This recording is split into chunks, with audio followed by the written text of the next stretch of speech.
Yeah, I just have to duck for the...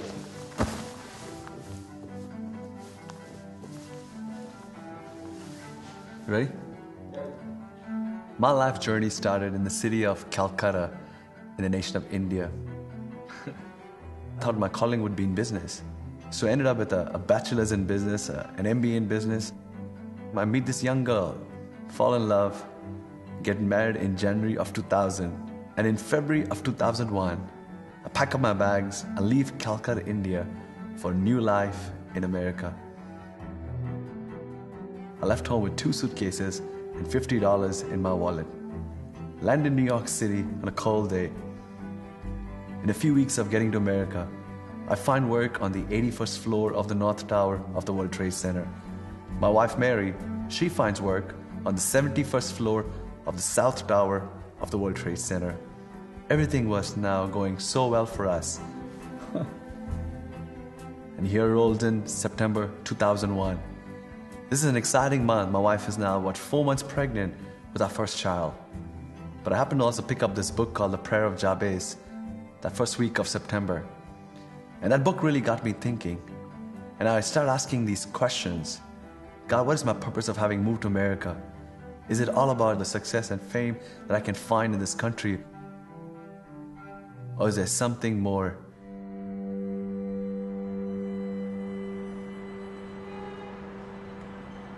It is the most beautiful, clear day on the East Coast. I'm on the 81st floor of the North Tower. I sent out an email to someone that would go to my church saying, something's happening to me this morning. I know there's a call of God upon my life. I've just been chasing stuff in America. I want to be used of God. It's 8:05 in the morning, and I hit the send button on my email. I'm standing by this fax machine, trying to send some documents out to our office in Philadelphia, when I hear this incredible explosion.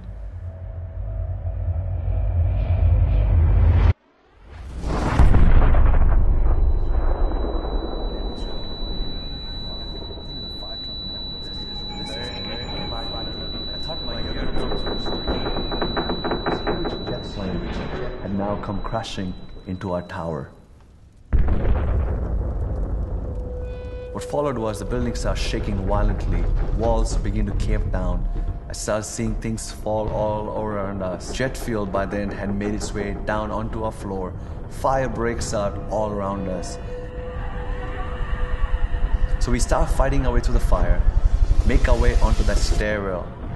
Thousands of people now joining us onto that stairwell. The fear of death written on the face of everyone.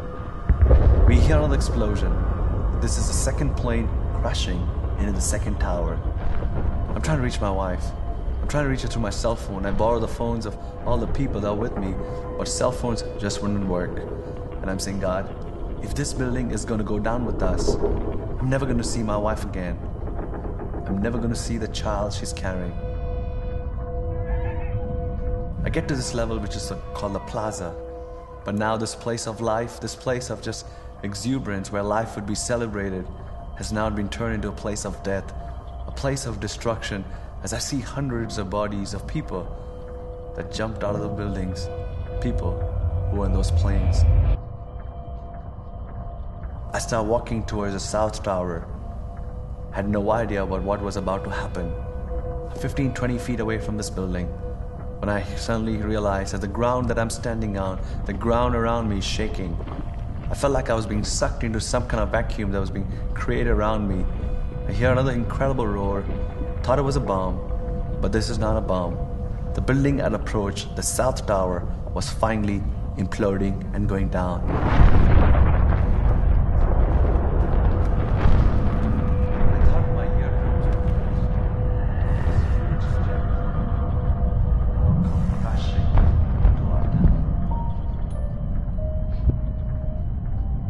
When I was about 9 years of age, I watched my only sister die to leukemia, and it did not make sense to me. If there is a loving God, if there is a God who is interested and involved in the affairs of men, then why is there death? Why is there suffering? I looked around and there's 15 or 20 people around me, and by then we had huddled together. And now this thought comes to my mind. These people that are with you, where are they going without Jesus? And till that moment in my life, I was a closet Christian. I would never be very vocal or verbal about my faith. But facing death, I feel this boldness to speak up for Jesus. And I started crying out Jesus, and I asked those 15, 20 people to call upon the name of the Lord. The most incredible thing happens. Not one tried to argue with me or debate with me. But as I started calling upon the name of the Lord, they followed in unison. And I could hear these people cry Jesus with me for a few minutes. After about 20 minutes, I'm surprised that I'm still alive. I'm plastered with soot and glass. I could not breathe. The soot and the ash was getting into my lungs.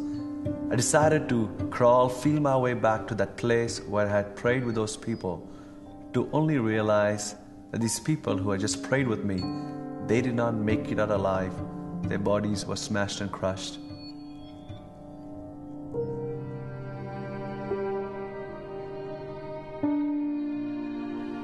I said, God, they just call upon your name, and how come they not make it?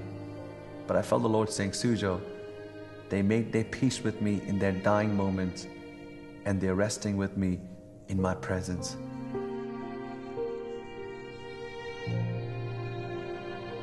And now something amazing happens. A red light begins to flash through the soot and through the smoke. The light now leads us out of the pit, and I'm trying to run out of ground zero, when suddenly another roar. I turn back, and this is the North Tower collapsing. I'm out of the debris. By now the towers have collapsed. Both of them have collapsed. Dust, smoke, ash, balls of fire rising out of ground zero. And I'm sitting right in the middle of one of the streets of New York City, wondering, God, why did you spare my life? For sure my wife is dead. I had now given up hope about my pregnant wife.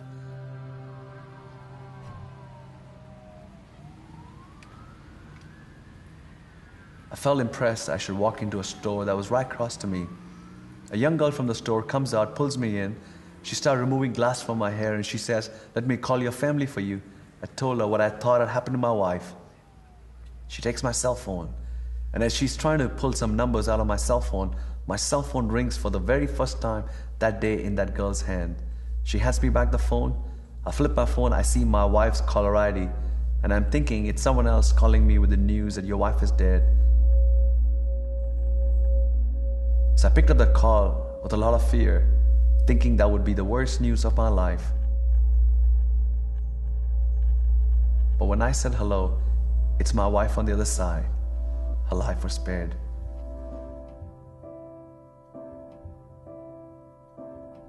She tells me what happened to her. She wanted to go to work early that day, but that morning she was late to work. And now we meet each other late that day.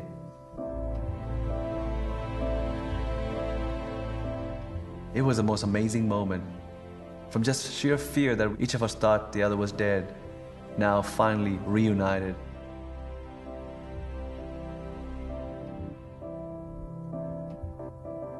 That night I said, God, I am done chasing the things that's been on my heart. I've been chasing success, fame, financial security. But from now on, I want to be chasing that which is in your heart. And I'm convinced that all that's in your heart is people. People from all over the world, many of them who have never heard your name even once. So God, I want to be a proclaimer of the good news of Jesus Christ. I want to redeem my time. So God, here's a surrendered life. Would you rewrite the story of my life?